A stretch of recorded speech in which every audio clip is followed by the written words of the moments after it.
everyone, and welcome to Collider Movie Talk for movie fans. I'm your host, Natasha Martinez, and this is the daily show where we give you all of the latest news in the world of movies, plus some insight into what it all means. Joining us, as usual, is Jon Campea. Well, hot damn greetings and salutations, everybody. Welcome to the best damn movie-related show on the planet Earth, coming to you from right here at the Collider Video Studios here in Burbank, California, and apparently somebody's sitting on a throne. I've lost track. Also joining us, Jon Schnepp. Hey, what's up, everybody? I'm talking about Arnold Schwarzenegger again. Get off of that throne. I want you in that Conan seat as an old man, and then people are coming to overthrow you. Conan, what are you going to do about it? Conan's in studio right now. What are you going to do about it? Kristian Harloff. Oh, come on, I've been sitting here, I've been waiting, everyone's wondering, am I going to be picking up the sword? Am I going, by the way, Natasha, you look fantastic. Oh, thank you. Everyone is always wondering, Conan, are you going to fight? Of course I'm going to fight. I'm Conan. I'll chop off your head. Come on, let's go to get some Baskin Robbins. Let's see that sequel happen. I saw your live-in housemaid. She was very attractive. All right. Thank you very much. Let's get going with the first story of the day. Following Man of Steel, it was assumed that at some point, Warner Brothers' most famous and profitable character, Batman, would have to enter the stage again. In a recent interview with Empire, director Zack Snyder revealed that he sought out former Batman overseer Christopher Nolan's blessing to proceed with the Batman vs. Superman movie. Snyder said the conversation went this way. "You tell me if you don't want me to do it," Snyder told Nolan. After a silence, Nolan said, "Well, we don't own these characters. When you're done making Batman movies, someone else will."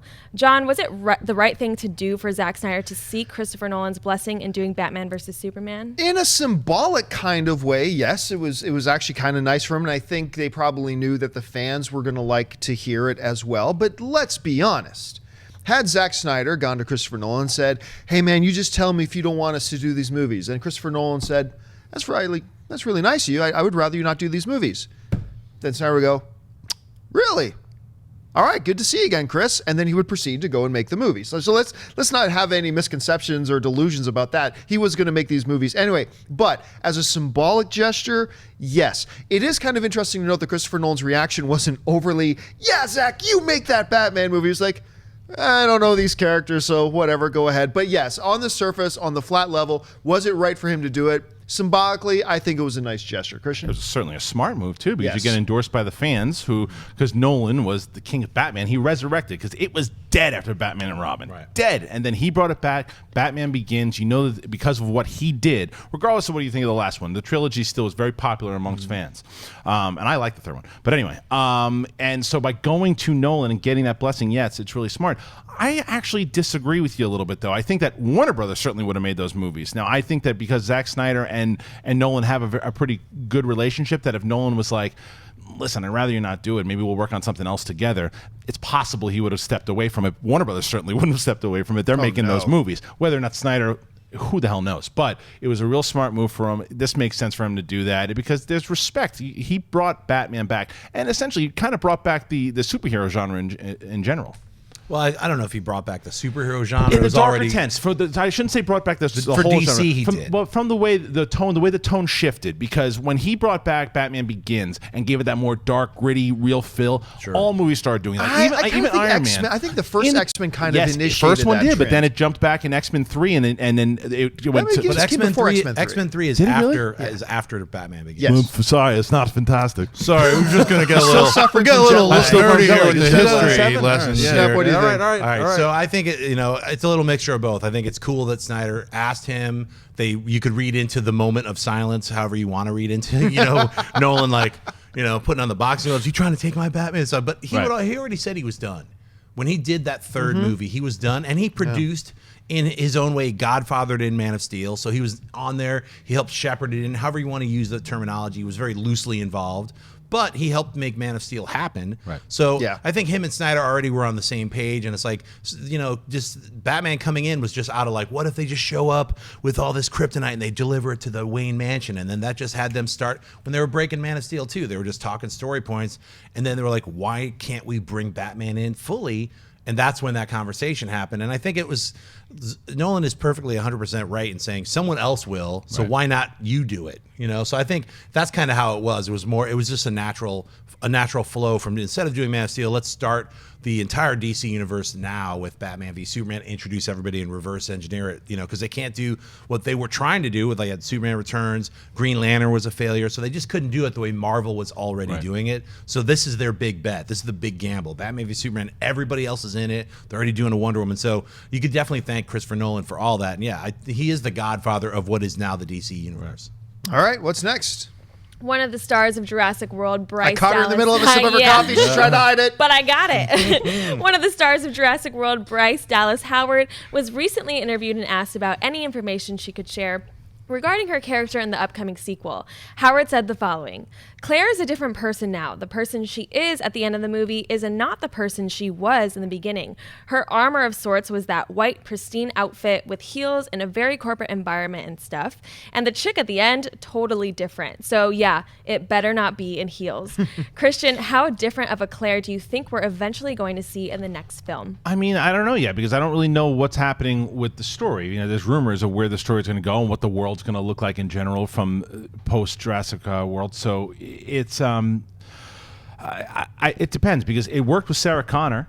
Sarah Connor was you look at what she was in the 84, Absolutely. and then you look at her in Absolutely, 91, and it worked tremendously. Now, whether or not they're going to go to that extreme, I don't know, but it makes sense. You want your characters to evolve, and you want them to be different. You don't want her to have that same shtick, because one of the biggest gripes was those stupid heels again. Totally. And so, in order for Why her, is everybody trashing these heels? She outran a T-Rex in the those man. heels. I know, Those I know. are some Skills. damn You know, sweet she got heels. And she looked good I doing don't like it it. 'cause Look good doing she's it. got them on in one scene, then she doesn't have them on in another scene, then Yeah. she's got them on it. So the continuity. It's a for continuity. me. Yeah, but don't like that. It's also because of what it also looks like that her and Pratt are going to have a relationship, and it looks like also like he changed her in general in that movie by the end, and so maybe who knows how she's going to be now. I like it. It's fine. Yeah, there's not the same kind of serious tone with the Jurassic World movies as there are with Terminator, obviously. And I know that's not what you were suggesting either, but it was really neat. That the example you brought up is absolutely perfect. Linda Hamilton going from Terminator 1 to Terminator 2,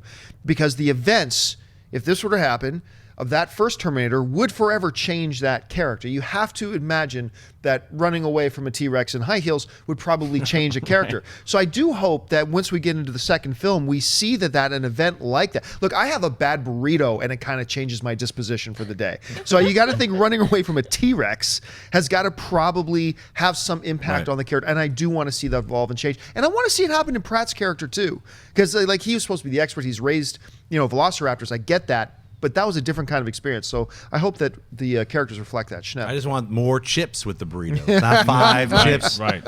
Ladies, at that little truck, you got to put a couple of extra chips in there. That's just my little aside. It has nothing to do with Jurassic They're World. watching right now. Yeah, I know they're watching because they watch every day. So Jurassic World, I love what you just said, because I hope they go in that way. It's called Jurassic World. All those dinosaurs escaped, and maybe like when they come into Jurassic World 2, it's like a Mad Max world where they're gunning, they got jeeps, pterodactyls are flying around, it's madness all over the place. I'd love to see that. And so yeah, her character's definitely changed. She better not be wearing high heels. It's like jack boots. Almost like Walking Dead, almost. Yeah, where it's totally. Like, Yeah. That's what it needs to be. Yeah. For me, that's where the story needs to go. No more parks. No We're done way. with Parks let, done. Let Yeah. the dinosaurs start to take over the world again. That to me would be interesting. Like they start picking off humans, and then these are the survivors from the park, and now they're out there, and she's kind of like that badass.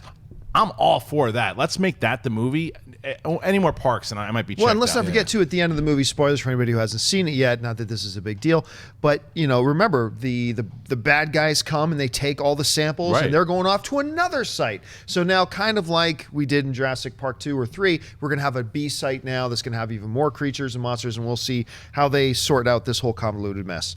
All right, folks, we've reached that part of the show now for buy or sell. Here's how this works. In front of her, Natasha's got a few other items in the world of movie news. She's going to run them down. Then those of us at the table are simply going to say whether we buy it or sell it. So, Natasha, what do we got?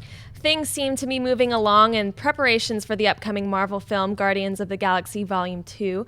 Director James Gunn took to his Twitter account to reveal that the first cast table read of the script has taken place, that the first full cast announcement will be made very soon, and that unlike many other Marvel films, the post-credit scene for Guardians 2 has actually already been written. Schnepp, buy or sell this Guardians of the Galaxy 2 update from James Gunn? I buy this update. I'm very excited to hear that they did a great table read. Everything, all the actors are there. Everyone's ready to roll. I especially buy that they wrote the post-credit scene, because we were talking about earlier how it's like it always feels like, especially these last couple of post-credit scenes, just feel like they're just like whipped out together. It's like, just you and Iron Man just have a conversation, make it funny, or like just show that dog creature jumping around in Thor. It's like they don't add up to anything. It's not like we're getting a look into the next film. Like, I mean, the closest post-credit scene was a great one was in the original Guardians, where you see, the Warriors 3 and Sif show up and they have like one of the gems. So I think this Guardians of the Galaxy might really lead into Infinity War or something like that, where we get a little beefier type of post-credit scene.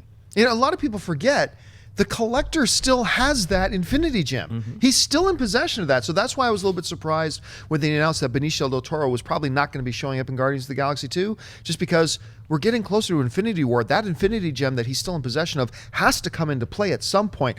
Look, one of the things that I love about James Gunn, because when you look at James Gunn or just follow him on Twitter or stuff like that, you kind of think he's just this kind of wacky, free-spirited guy. And that's true to a point. He's also incredibly calculated. Yeah. I remember when he came in to be on Movie Talk that one time, we sat, it was very nice too, because we had a big Your Mama war on Twitter first, but anyway.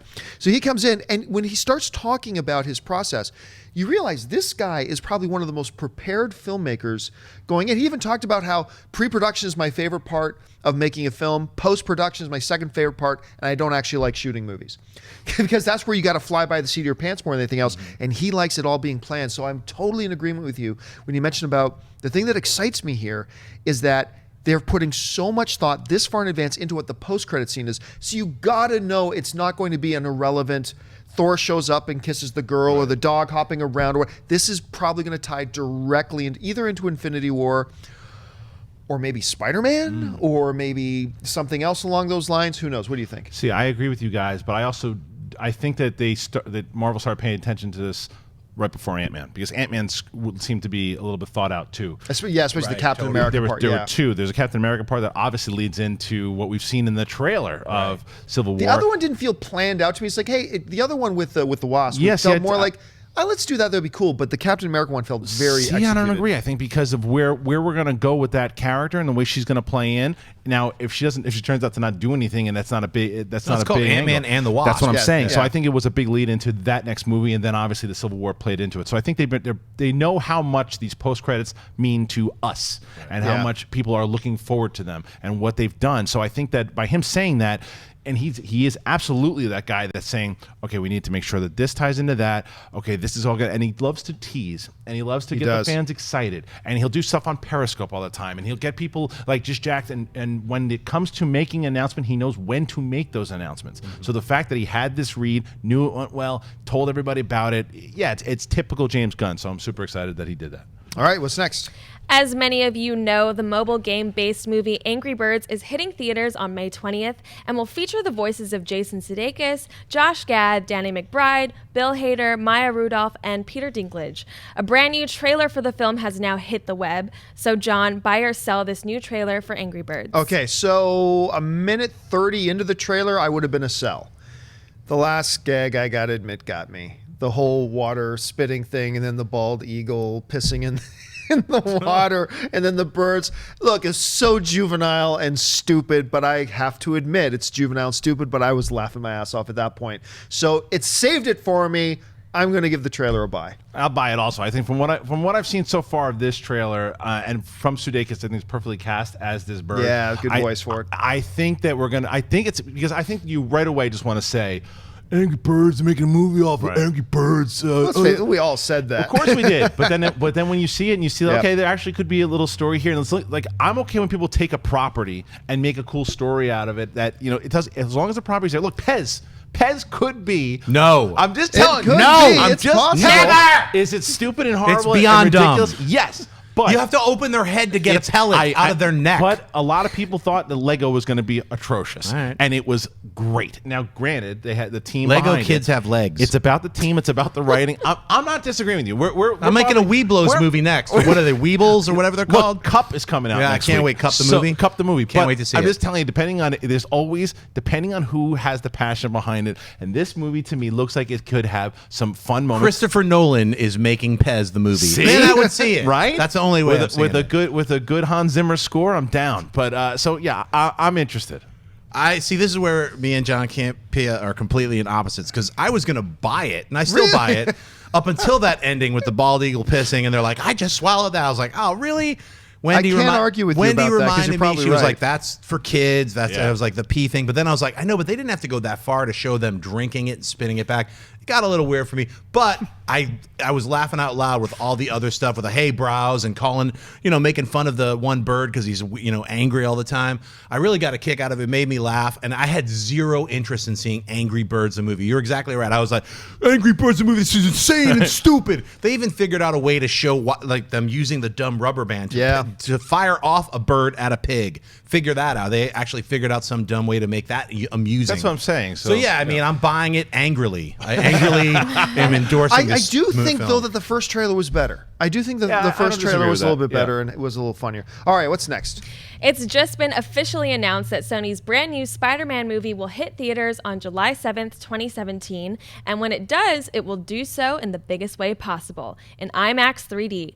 According to the reports, the new movie, which will be the first Spider-Man film to take place in the existing Marvel Cinematic Universe, will not actually be shot in 3D, but will go through a digital remastering into the IMAX 3D format. Schnepp, buy or sell Spider-Man hitting IMAX 3D? I'm gonna half buy it. I don't know. Yeah. Just because it's like, I don't like when they're like, we're gonna post convert it. Look, IMAX went out of their way to make these smaller. I know they're still the size of a refrigerator, but a slightly smaller IMAX digital cameras so that you can actually shoot in true 3D. The post conversion process for me, it just feels like, I don't like having 3D forced upon me when I go to see movies, but when it's done right, I mean, look at Avatar, look at a lot of other films that they're able to do the 3D processing right. I've seen a lot of films where it's blurry and strange and irritating, and I already wear glasses, so I have to put on another pair of glasses. So it better be damn good. I know they're not going to mess around with Spider-Man, so they're going to do a good job at shooting plates and things like that because it's going to be a post-conversion process. So I'm hoping they do a really good job with their 3D conversion. So Yeah, 3D is a blight on the movie-going humanity. I hate 3D. I think it's a totally useless gimmick. All that being said, there are examples of it being done and done right. I'll even say this. My second favorite example, obviously my first is Avatar. My second favorite example of pretty decently done 3D was actually that Paul Bettany movie, Priest. Now, the movie itself was Garbage. Yeah, it wasn't spectacular by any means, but that was a post-converted 3D experience. But they took like a year, whereas a lot of these films that do post-conversion, they'll do it in about 3 months. They said, no, we're going to do this right, very slow, very painstakingly, and they took a year to do it. And coming from somebody who hates 3D, the post-conversion process in that environment actually kind of worked pretty well. But I got to admit, I still hate 3D. I have no intention of seeing Spider-Man in 3D, even in IMAX 3D when it comes out. So on that basis alone, for me, it's a sell. See, I'm going to buy it because their post-conversion has gotten a lot better also. And see, I know this isn't post-conversion, but Avatar obviously is my favorite 3D, and Dread was also great 3D. Dread was really good 3D. But as far as post-conversion, I think Star Wars was post-conversion, and I thought it worked pretty well from the screen that I saw. And I also trust in Sony's technology when it comes into the 3D and both. But IMAX is really where I buy this because I want to see Spider-Man flying through those streets in IMAX. I think that it's a great sell for them to do that, and I think that in the new universe, from what they're going to be doing, I just think it fits. And if you're going to put it in 3D and IMAX, Spider-Man is the one to do it. All right, folks. Well, it is Thursday, which means it's time for us to talk a little bit about what is opening this week, brought to you by our friends at AMC Theatres. Now, on Tuesday, we talked about one of the wide release films, The Finest Hours, but there's two other films coming out in wide release. So, Natasha, tell us about them. First up is the third installment of the Kung Fu Panda series, Kung Fu Panda 3. Living large and loving life, Po, voiced by Jack Black, realizes that he has a lot to learn if he's going to fulfill the next challenge from his beloved instructor.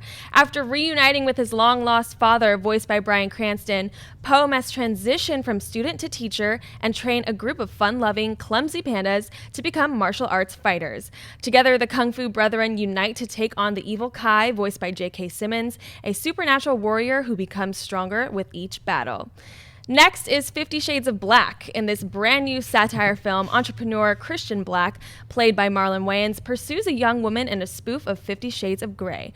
Christian, which of these films should audiences be looking forward to? I'm going to go with Kung Fu Panda 3. I saw the first two. I really enjoyed them. I'm still very skeptical about it coming out in January. I don't understand. Maybe it's because it was too crowded. Maybe they thought they could capitalize a little bit more by putting it in January. It scares me that they're putting it in January. But I did like the first two films, and I think that by adding J.K. Simmons and Bryan Cranston, you're at, like you say, never a bad thing to add talent. So to me, that's the one I'm looking forward to. I haven't liked the last few spoof movies from the Wayans, so I don't know. And that one being in January seems to fit a little bit more. But maybe I'll be wrong. Maybe I'll go there and I'll laugh my ass off. But right now, I'm picking Kung Fu Panda 3. I'm totally with you on that. Like Kung Fu Panda, I kind of came out in an era where I thought nobody else can make decent animated films anymore except Pixar. Right. Like that was it. Even Disney itself proper wasn't doing anything. Shrek was really falling good. off. Yeah, Shrek was falling off. Zoom wasn't so bad. The one about the dog with John Oh, Travolta yeah, doing yeah, that yeah, was yeah. not bad. Bolt. But then Bolt. Sorry, Bolt. thank you, Bolt. not Zoom. And then Kung Fu Panda comes out, and it's like, wow, it was really good. And I even like the second one even more. Yeah. Like I've never seen better animated fight choreography than in Kung Fu Panda 2. So I've been really looking forward to it. At this point, I'm looking at their January release as a strategic move. At least that's what I'm hoping it is, because quite often we see them dump bad films in January. But I'm holding out a lot of hope, so that's one for me. But as far as 50 Shades of Black, I think since, what was the one with Val Kilmer? Top Secret? Well, yeah, since Top Secret and the airplane movies, Hot and maybe Shots. even Hot Shots and Hot Shots Part 2. But since then, almost all these spoof movies have been total crap. I haven't even liked the Scary Movie. The Scary first one. Movie The fir- 2. Honestly, I like the The first one with one. Chris Elliott I'll with say the the little first gimp one had a arm. little one. Him mashed potato gimp arm. Yeah. Come on, man. But- That was funny. But for some reason, I do not know why. I cannot justify it. I cannot quantify it, and I can't explain it. For some reason, I'm looking forward to 50 Shades of Black. Really? For some reason, All right. I think it's going to be funny. So even though I've hated like just about every spoof movie that's come out in the last 15, 20 years, for some reason, I'm holding out hope for 50 Shades of Black. What do you think? I certainly am not. I do like the For Your Eyes Only, poster reference there. Yes. But honestly, yeah, the last funny movie that I saw those guys, really do that made me laugh out loud was Scary Movie 2, where it had the ring with the fat guy in the circle and then he throws up. There's a lot of stuff. I mean, if you like these kinds of, super reference-based comedy movies that throws every single film into it, I mean, you might get a kick out of 50 Shades of Black. But for me, I've been holding out until they made Kung Fu Panda 3 to see the original 2. Just kidding. I haven't seen either of the Kung Fu Panda movies. Treat yourself. They're fun. But the trailer for Kung Fu Panda 3 made me laugh. I was like, wow, I feel like I'm missing out seeing those first two. So I am actually going to see those two before I see the third one. And so that's the one I'm looking forward to. Before we get to mailbag too, Christian, you just got back Yeah. from one of the more popular film festivals that most people know, the Sundance Film Festival. Right. What was your experience like down there? What did you see that you enjoyed? Well, as far as movies go, like I went there with Jedi Council's Tiffany Smith. We covered for Fandango, and we actually interviewed everybody. We interviewed so many people that I got to see one movie, and I saw Yoga Hosers. It was the only movie I got to see. But the wait, Kevin Smith, what does he play in the Yoga Hosers? What are they called? I don't want to. Is it a spoiler? Is it a spoiler? I don't say anything. Sorry. Spoil it. But I got to speak to a lot of people. But the things that really, because someone asked me yesterday what was my favorite interview, and I was looking forward to talking to Nate Parker in general. Like Nate, every time you guys, the questions always asked like, who do you want to see in the DC or Marvel universe? I always say Nate Parker for Jon Stewart. I think that he'd be great. But this guy is like a superstar actor in general that a lot of people don't know. And now his movie, I think I bought for $17 million. Birth of a Nation is the highest. It's the highest sale I think of any film festival ever. And there was a lot of buzz on it. There were standing ovations. I really want to see it. But to hear this kid speak about this movie, and he's so passionate about this film and just what it meant to him, what it meant to watching his actress just tear up as she's talking about what he did. This guy's going to be around for a long time. They're already talking Oscar buzz for this movie. And the other movie they're talking Oscar buzz was Manchester by the Sea, which was Casey Affleck and Kyle Chandler. I got to speak to them about it as well too. I don't want to spoil a lot about what the movies are about, but those are the ones that got buzz. I was able to we talked to We talked to some of the actors and actresses from Miles Ahead, which is Miles Davis. I almost said Miles Teller again. The Miles Teller story. The Miles Davis story that Don Cheadle directed. A lot of passion projects there. Even Kevin Smith, who did this Yoga Hosers movie, to see the reason why he's making movies again and feeling he told a great story about going to see Robert Redford speak at this thing that he does every year. And Kevin Smith said he started tearing up and crying, and Lena Dunham was like looking at him going, "Hey man, you're all right," because he was bawling about the fact that what filmmaking means to him, why he's doing what he's doing. He was very passionate, and hearing him talk and watching his dynamic with Justin Long.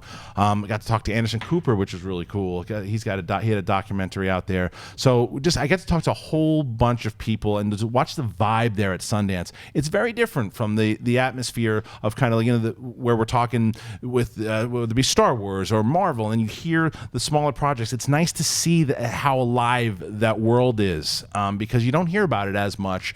And I think that if you want to pay attention to a lot of the great sales and a lot of the movies that were out there and the buzz, go check out some of the reviews of all the movies that were out there. It's like 20. I know that Scott Mance told me he saw 23 movies while he was there. Yeah, Scott is really active when he goes down there. I saw some. That's actually a really good Scott Mance. I saw this movie.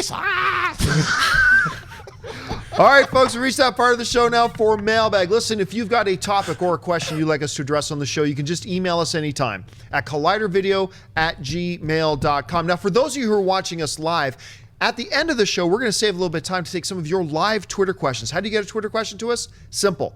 Get on Twitter. Make sure you're following us at Collider Video and tweet on in some questions. And our gatekeeper today, Natasha, will pick some of them out. But for now, let's get to the mailbag questions first. So, Natasha, what's in there? James Tello Jr. writes, "Hello, Collider crew. I'm a huge fan of the show and have watched it every day for the past 3 years." Thanks, James. So my question has to do with the new Uncharted movie. It was announced, I believe, early last year that an Uncharted movie is coming on June 30th, 2017, but there has been no word of the movie since, not even casting for the main character Nathan Drake. What's happening? Have you guys heard any updates? And if not, do you think it will make the 2017 release date? I'm starting to wonder if it'll hit the 2017 release date. Now, from what we know, Seth Gordon is attached to direct. I like Seth Gordon actually quite a bit. I think he's a really interesting name to be attached, but he's been attached to direct this for a while. I really expected that we were going to hear a name for Drake like 5 months ago. Yeah. I thought we were. So everybody I talked to says, "Oh yeah, it's still going," but we're seeing nothing happen. This is a video game. Part of me wonders, because we've been talking for a long time about how, look, everybody's going to be watching to see what happens with Warcraft and Assassin's Creed, because these could be the two most important films ever in the history of the video game genre of movies, right? Because if these two games are good, or these two films are good, and they work, you're going to see a whole new golden age of video game movies coming out. Maybe there's something at play here where maybe they're stepping back saying, whoa, let's wait and see what happens with Warcraft. Let's wait and see what happens with Assassin's Creed. I don't know. Tomorrow they could announce who Drake is, and that would be totally cool. But anyway, have you heard anything about this? Where do you think it's going? No, I mean, you've heard so many different things. At one point, David O. Russell and then Mark Wahlberg were attached, and then that fell through. And then, like you said, Seth Gordon. I think that you're absolutely right. I think that once we hear about Warcraft and see how Warcraft does, and if Warcraft doesn't do well, they'll still wait to see how Assassin's Creed does.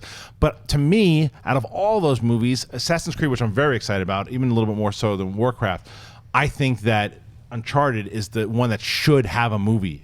I mean, the dude has got an Indiana Jones with even more of a quick wit. I think that if Chris Pratt wasn't so overused, he'd be perfect for Drake. He would be good. He'd be perfect. It's just the fact that he's casting everything right now. So, but I just think that you will hear, especially if those movies do well. But I still think if those movies bomb, and I don't think they will, but even if they do, I think that this movie is going to get made because it's ready for a movie adaptation. Totally is. Schnepp? Yeah, a lot of other companies, a lot of video game companies are readying themselves and preparing a bunch of other movie adaptations. I think they're going to pull the trigger on a ton more, even if Warcraft fails and even if Assassin's Creed fails. I think you're going to see a lot of announcements coming out in the next 6 months for 5 or 6 movies, like we're doing this, we're doing that. And I think they're going to try to run right into the heels of Assassin's Creed. So even if somehow both of those films are box office bombs, which I don't think both of them will be, one of them should be a hit. I don't know which one, but they're going to announce a lot of these other ones. We've been waiting for like Tom Hardy's Splinter Cell and all these other movies forever. But I think you're going to hear a lot of announcements. I've been hearing a lot of buzz from all the different video game companies. They're manning up. They're getting some big talent. So believe me when I say that you're going to hear some crazy announcements in the next few months for video game adaptations as feature films, because the video game market is massive. It's giant. It makes more money than all of movies, television, and music combined. Video games just absorbs that. It's like I ate it for breakfast. Sorry, I make too much money. That's what video games are about. So we're going to hear about Uncharted, and I think they can make their 2017 date. Just look at Assassin's Creed. They just wrapped filming. That's going to be coming out. And they were like, hey, they haven't even started shooting it. And they're like, yeah, we just wrapped, son. So it's like, once they announce who they got, maybe it'll be a Bradley Cooper. Who knows who they're going to get for Uncharted. Once they get it, they're going to rock it out. They're going to make it happen. So yeah, as of right now, I'm not even sure if Seth Gordon is still attached to direct. I know he was at one point. I thought he did a great job in the original Horrible Bosses. I even kind of liked Identity Thief a bit, but if you have not seen his documentary, King of Kong, Fistful of Quarters, it is one of my favorite documentaries of the last 10 years. It's so, for something so unimportant, you get so emotionally invested in it. It's unbelievable. Bruce Weeby. Get over, check that film out if you get a chance, just as fast as you can. All right, what's next? David Eldred writes, the box office sales in the U.S. for The Force Awakens has been record-shattering. Compared to Avatar, the international box office has been lacking, especially if you dig in and look at the weekly earnings compared to Avatar's weekly earnings. Why do you think the rest of the world hasn't pushed The Force Awakens sales as it did with Avatar? Lack of interest in the franchise, bad taste in the mouth from the prequels, no love for Disney, piracy? Is the U.S. just full of crazy fans of the galaxy far, far away? You know, Jerry Seinfeld once did this comedy bit, and I'm not going to try to mimic it, but he basically talks about, elite level athletes in the world who go to the Olympics to train against the best athletes on the planet. And a guy wins a silver medal, and he says the first question that everybody asks, what went wrong? What happened? Why'd you fail? That sort of thing. When you look at Star Wars The Force Awakens and the box office that it's done, it has made, not including North America, over $1 billion. Only like 17 movies in history have ever made $1 billion worldwide. Not counting North America, The Force Awakens has made over $1 billion. If you do include North America, which has made about $881 million at this point, highest grossing movie ever in history for domestically, it's almost at $2 billion. But a lot of people are asking the question, what went wrong? Nothing went wrong. It is astounding what's done. Look, I said from the beginning, I've been saying for 2 years now, Star Wars The Force Awakens, when it comes out, will not catch Avatar. It just won't. What happened with Avatar was a freak of nature. It was one of those lightning in a bottle things where a whole bunch of the whole proper circumstances, scenarios all came together in one big whirlpool of cash. And it just carried on and carried on and carried on and carried on. And like I've been saying forever, Star Wars ain't going to catch Avatar.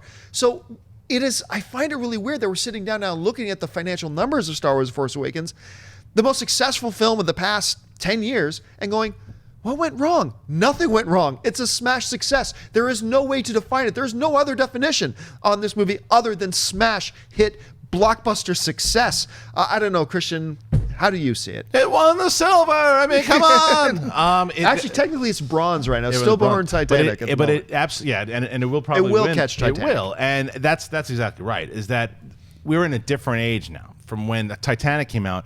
The amount of blockbusters, the amount of genre films, like we didn't have. We were in the superhero craze. We were in like, even the big summer movies. It was the summer blockbuster was very different now. And Avatar carried into I think August or September. That doesn't happen. No, it's crazy. That doesn't happen. And Star Wars itself will not carry in. Remember how fast Star Wars made all those records as well too. Now it's going to trail off because you're going to have Batman v Superman and Deadpool and all these other movies. That the types of movies and the type of interest in these genre films were not there as much back in the Avatar days. It just wasn't. It could carry into January, February, March, and because of what we were talking about before, 3D was not only was it kind of brand new again and bringing it back, it did it so well. It was an event. It was a spectacle. It was brand, and the ticket sales from what it was like you were taking people to an event, same way you were with Star Wars. Right. But again, it's the trail off, and I thought that Star Wars would catch it, but what it's done is phenomenal. It's going to be the number 2 biggest box office of all time. So not a fail. Yeah, total failure, guys. Right? Can't even believe it failed this bad. Wow, I feel embarrassed for everybody who's involved. J.J. Abrams. JJ, I don't even know what's going on. Yeah, I mean, it's a massive, gigantic hit. So it's funny when you have people like, no, what's wrong? Why is it not making that kind of money? It's a totally different time period too. I mean, when did Avatar come out? Was 97.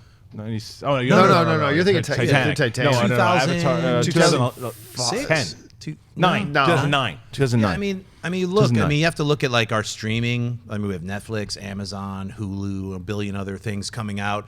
That all these things are taking away from the reason to go out and see a movie. So now people are way more selective now than even they were in 2009. What's going to drive them to a theater? Avatar was an original, not only an original movie, but an original event. You're right. It brought back 3D, but it was like not a ride. I hate that terminology. You're gonna want a ride. It's a movie. It's a story. It's not a ride. So, but it's an event that's like, hey, it's a transformative, fun event. It's different than any of these other films that you'll see. You're going to this entire different planet. It's in 3D. Right. The 3D is incredible, and it's brand new. Star Wars has been around now for how many years? Over 40 years, right? 1977. Yeah, so, and it has the prequels. There's a lot of things that are going against it as far as making that original kind of money. But it's made so much money in the arena that it's in now that, I mean, I can't even compare like what, when they do the box office then to now, the changes in 3D and this and that. Right. But it's by no means a failure. I mean, it's weird to think about it that way. All right, folks, where I said we'd save a little bit of time for some of your live Twitter questions, and we're going to do that right now. You still have a little bit of time to sneak one in. Once again, just follow us on Twitter at Collider Video, fire in a question, and maybe you'll get lucky and Natasha will pick it. So, Natasha, what have you picked out so far? Justin Marquez asks, IP Man 3 came out last weekend. Have any of you seen it? Thoughts on Mike Tyson being in this new installment? Yeah, Ip Man, first of all, the first Ip Man is great. If you haven't seen the first Ip Man, you totally should. Donnie is amazing in it. I thought it was an interesting choice to put Mike Tyson in. And I haven't seen the film yet. I'm looking forward to watching it, but I remember when I saw the first trailer, I was like, I'm fairly sure that's Mike Tyson. I don't know what I feel about that. I have to see it. So I'll be honest with you. His presence in the movie feels a little gimmicky to me. They clearly didn't go out to get him because of his incredible thespian skills. So it has tarnished my anticipation of Ip Man 3 a little bit. So I haven't seen it yet, but I still will see it. What about you? I'll tell you the reason why I actually like the idea of Tyson in it is because when I went to see that piss pile Fifth Wave, I was walking up and this big excitement happened. They're doing a scring for it, man, and Tyson was walking through. And that to me, that would be cool. That was to me. I was like, all right, Tyson. cool. So because of that movie, I got to see Tyson. But I saw what he was doing in the fighting scenes in the trailers, and that looks cool.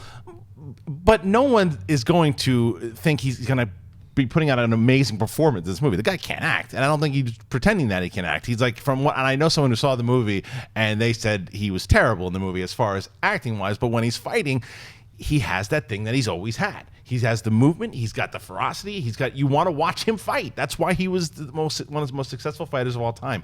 You want to watch him fight, but don't talk. I hate that Mike Tyson is in Ip Man 3. I like Mike Tyson as a character, I thought he was great in Hangover.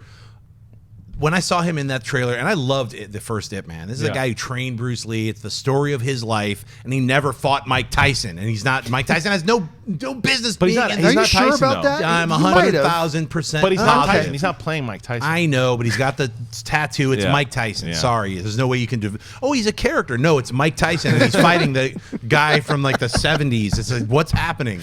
So for myself, when I saw that trailer and having loved the first Ip Man, it's an incredible film. If you haven't seen Ip Man, see it immediately.